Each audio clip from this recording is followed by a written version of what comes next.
Assalamu alaikum. Welcome to the masjidwdm Muhammad Sunday Taleem. We apologize. We were experiencing some technical difficulties, but nonetheless, we're here and we're ready to go.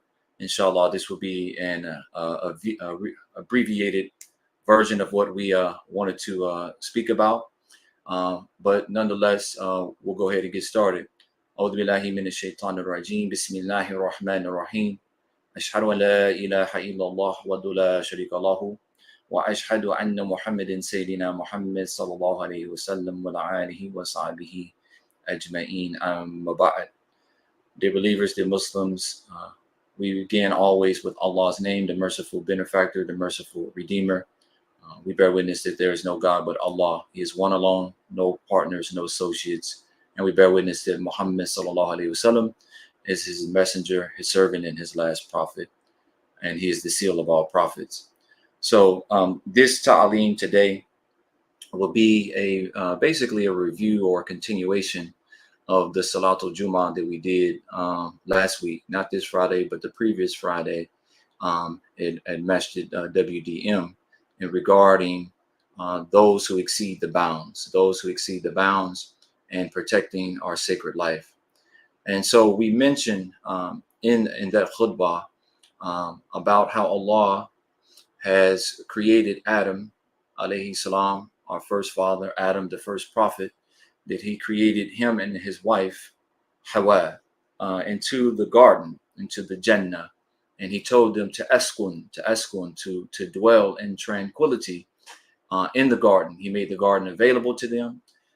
He showed them all of the ornaments, showed them all the beauty in the garden, and basically established that this is the sanctuary, that this would be the livelihood for Adam and his mate, at that particular time. And we know how the story continues, that through deceit and deception, the shaitan, formerly Iblis, brought them out of this sacred disposition that we know it as taqwa.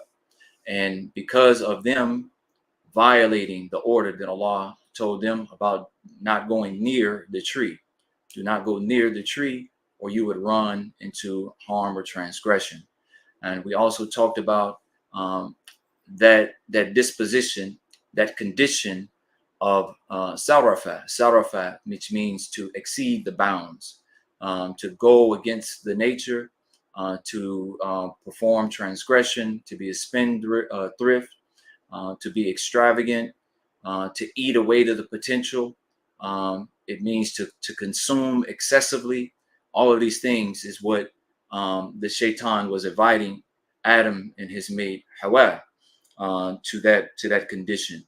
And because they violated the order, they violated the command of Allah, then it brought them out of the taqwa, the consciousness, the regard for Allah.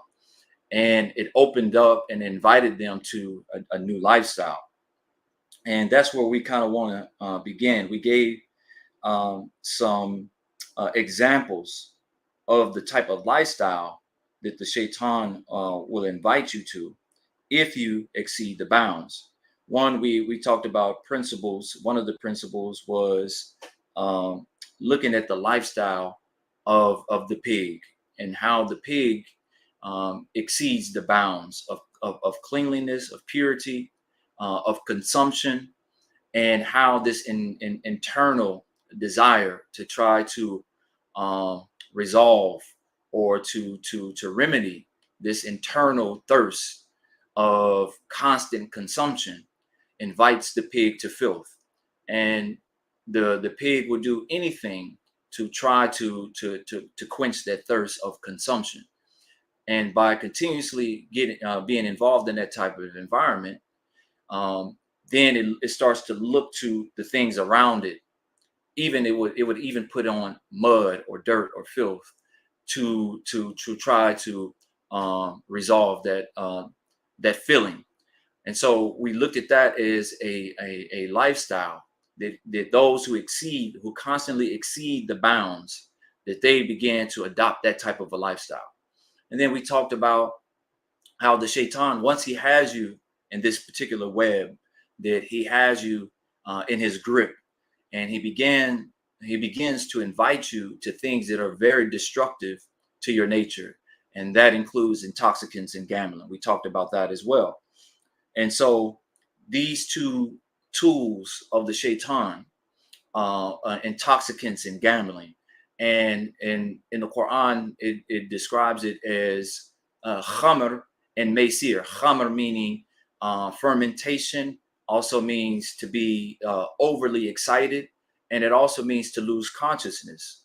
It means to lose consciousness. It means to become intoxicated, to be taken out of the nature as well, take you out of your good senses, take you out of those type of things. And then gambling, meaning taking chances, putting your life in very trivial situations, leaving your life to chance. And so today we want to introduce another aspect of this, this type of lifestyle, where we're pointing back to how this lifestyle loses the connection between the dynamic of mating, in its natural sense. So when you look at Adam as a principle, meaning a mind, a mindset, or intellectual approach to something, a psychology to something, and then you look at his mate, meaning Hawa, and she represents, or it represents, this principle represents a value or principle, meaning these natural urges that we have that really elevates the mind. It elevates the mind. It pushes the potential of the mind. But when these two are out of bounds and they're not mating in a very natural way, just checking the time. When these two are not mating naturally, how the urges can be corrupted, or the mind can be taken out of its consciousness, its proper regard for Allah. It will cause dissension in between them. So imagine two people trying to mate together, right? And the mind being out of consciousness. And we can even go back and look at some of the principles that we just talked about, meaning the lifestyle of filth and uncleanliness, this unquenchable thirst to want to constantly be consuming things, or the mind just consumes anything, no filter system. It has no filter system. It's not checking for what is good or what is bad for it, and how it oppresses the psyche of that individual. Or you can look at the appetites itself, the appetites not being clean, the passions and the desires, or clinging to things, or it goes after those things that exceed the bounds. It takes it out of the natural disposition. So imagine whether it's one or the other out of bounds, or both of them out of bounds. And we look at what's taking place today and the lifestyles that are being adopted, where you have the male outside of its context, and you have the female that is out of her context. And now you are seeing this natural desire. Of course, there's a natural desire to want to mate with someone of the opposite principle, of the opposite sex. This is how Allah has created things in pairs. So you have to have opposites coming together. And so Allah made it that these urges mate with the mind. So you have the heart, or the desires, or these appetites mating with the mind in its natural sense. Those two will be mutually beneficial to each other. You'll have the mind that will elevate the heart. So just like it says in the Quran, that those who have gone wrong with appetites unchecked by knowledge. So there has to be a check and balance with the two. And then you may have, the heart may be pure. The desires may be pure. But if the mind is impure, or the mind is out of its natural disposition for growth and excellence, then you have a lifestyle that is centered around the mates not mating properly. And so these are different lifestyles. So we want to bring, just going back as we begin to conclude, how Allah He sends us signs in everything in the creation, and everything in the creation represents a potential or possibilities of man. And we have to study, brothers and sisters. We have to study and we have to reflect on the purpose of everything that we see in the creation. And everything that we see in the creation has a life purpose, which eventually turns into a lifestyle. So when you see that a person or a group of people are living within their purpose, then it veils itself for a healthy lifestyle. It avails itself for a healthy lifestyle. For example, an individual that understands that plants have nutritional value to it, right?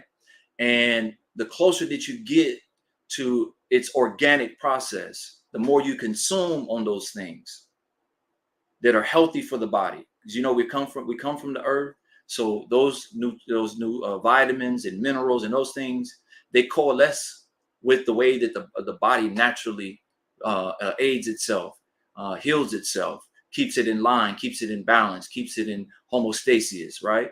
So the more that you feed off of those things that are natural for it, the more it can grow. So it takes us to study these type of things, to study these signs in creation.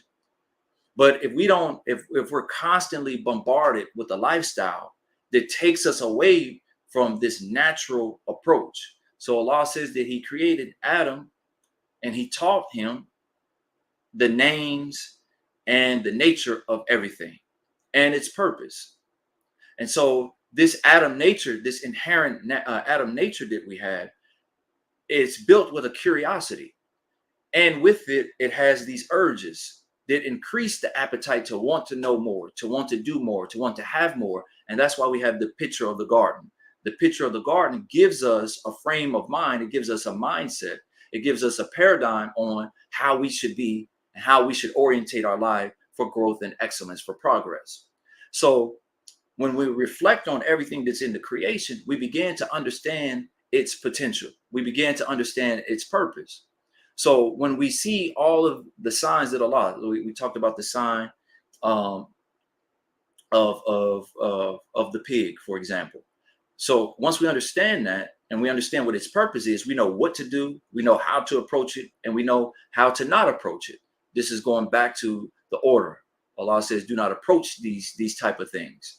And so something that can appear to us is something that is natural, like the tree. It appears natural. It appeared natural for Adam and his mate. It appeared natural to them. But when it was violated in its approach and its order on what it would bring for its life, then it introduced a whole culture. It introduced a whole lifestyle that you have the potential to delve into if you don't come back into your consciousness. And in the last moments that we have about 3 minutes. I want to talk about how you know when you are out of bounds, how you know when you're out of bounds. So we have a system that Allah has designed for us that there are natural checks and balances. When you do something wrong, then you know that there's a signal that your soul sends to either your mind or your heart, whichever one is being violated, or both. And when we neglect that signal, then we're constantly putting ourselves in harm's way. We're constantly putting ourselves in harm's way. And so when we don't have that natural check, just like if you're driving a car, the check engine light comes on. If you don't pay attention to that check engine light and begin to troubleshoot on what is wrong with it, why that light came on, then it may not be today, it may not be tomorrow, but eventually it's going to cause harm to the vehicle, right? So we see these things in our natural physical life. Like if I sprain my wrist, there's pain that is shooting in my wrist that sends a signal throughout the rest of my body that lets me know that something is harming that. So we have to begin to have that same type of system check with not only with our physical life, but our spiritual life as well. And this is how we know when we are outside of bounds, when we have exceeded the bounds. We know this. There's signals. So we have to stay in this taqwa. We have to stay in this protection so that we can constantly get these signals and we won't ignore them. Because when you ignore all of these signs, when you ignore how Allah has purposely put things in the creation for you to know this is what to do, this is what not to do. When we ignore those things, because we're not conscious, when we're not conscious, we begin to ignore these things, and then we begin to consume them with one of our five senses, if not all.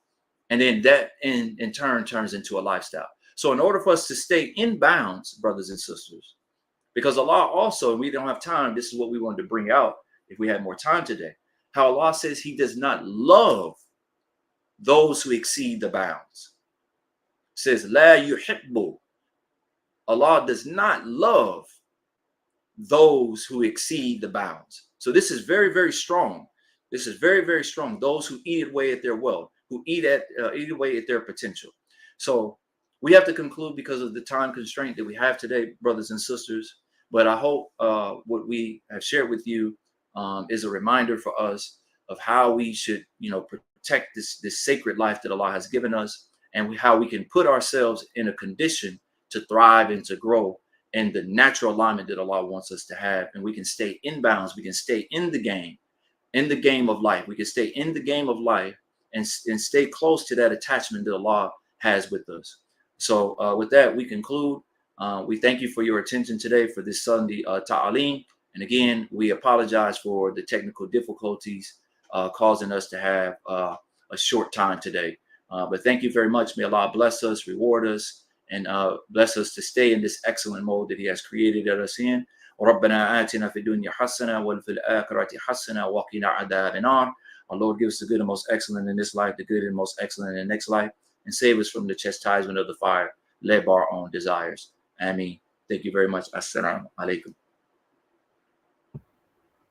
Wa alaikum assalam. Please stay tuned for our community announcements.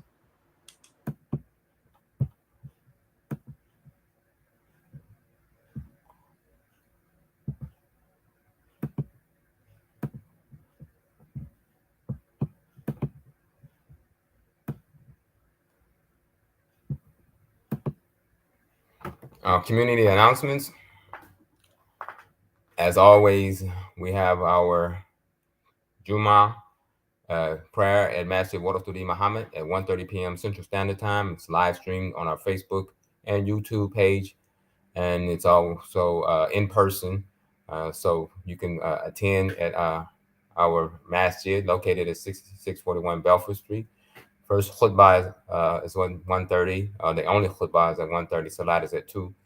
Masjidwdm Muhammad continues to ask for your support. We're asking 100 believers to commit to donating just $50 per month. You can scan the QR code, or you can go to the link that's on the page in front of you. You can also find us on WhatsApp. Mercy Community Center Masjid Al Quran in-person Jummah is available. There are 2 khutbahs, one at 1:30 p.m. and one at 2:15 p.m.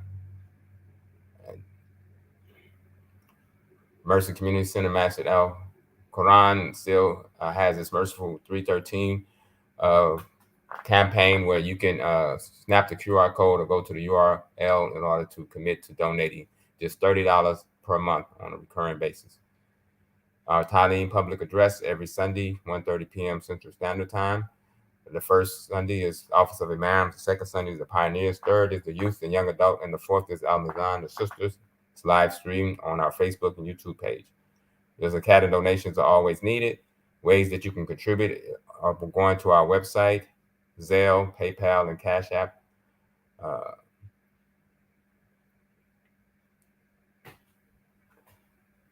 And if you want to donate to Mercy Community Center Masjid Al Quran, you can go to www.mercycc.org/donation. Muslima Nights, Muslim Sisters Only. This is from youth ages 13 to 18 and young adults ages 18 to 30. For more information, you can contact muslimanights@gmail.com. New Muslim Orientation. This happens every Sunday at 2:30 p.m. In person, and For more information, you can contact Elijah at masjidwdm.com, or you can call 713-385-1215. But our Sisters Halakha every second and fourth Saturday from 7:30 to 9:30 a.m. Central Standard Time. For more information, you can go to www.bararsisters.com. The Masjid fundraiser donor wall for the Ibrahim Kamaluddin Community Center is still accepting your donations. If you want to be part of the 99 contributors, please go to tinyurl.com/MWDM donor wall. That concludes our community announcements.